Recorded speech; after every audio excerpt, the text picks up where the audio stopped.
We have a guest tonight who is mighty interested in Senator Dodd. I'd like to have you look at him, and I'll tell you something about him. We had hoped that Senator Dodd would have the opportunity to confront his chief accuser. That accuser, the man you see now, Jack Anderson, made his flight here. Mr. Anderson is the controversial partner of the well-known Drew Pearson. The skeletons he has rattled in the nation's capital would drown out the best efforts of a brass band. Mr. Anderson has brought a bag full of bones with him, and we'll rattle them around a little bit right now. Tell us, why do you think Senator Dodd didn't show up tonight? Is it possible he got wind you'd be here? Well, I've tried for 2 years to talk to him. If he had gotten wind of it, he wouldn't be here. So it is possible. Why for 2 years has he refused to speak to you? I don't know. I don't know at first. I can understand after Drew and I began writing columns about him why he might want to avoid us.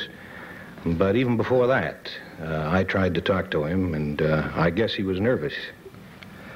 You have stated that between 1961 and 1965, Senator Dodd pocketed over $100,000 from his campaign fund.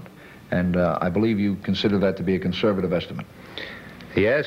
During that 4-year period that the Senate Ethics Committee investigated, they found that he had taken in off record over $450,000.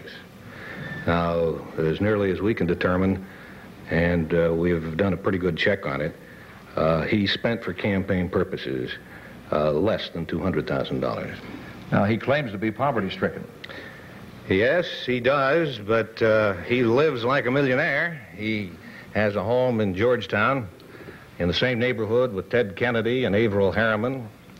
He sends his wife and his children on vacations to Europe, to South America, to the Caribbean. He lives very well. My name is Kathy Fisher, and I'd like to ask you, do you think our government is very corrupt? No, people reading our column might get the idea that it is. Yeah, they might.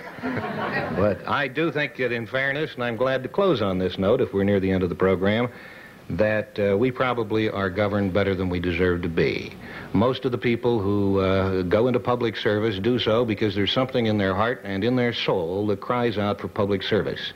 Most of them regard public office as a public trust. Fortunately, the Adam Clayton Powells and the Tom Dodds, who give us our ammunition supply for our columns, are in the minority. I'm going to let you quit on that positive note. Jack Anderson, ladies and gentlemen. Good night. Straight ahead.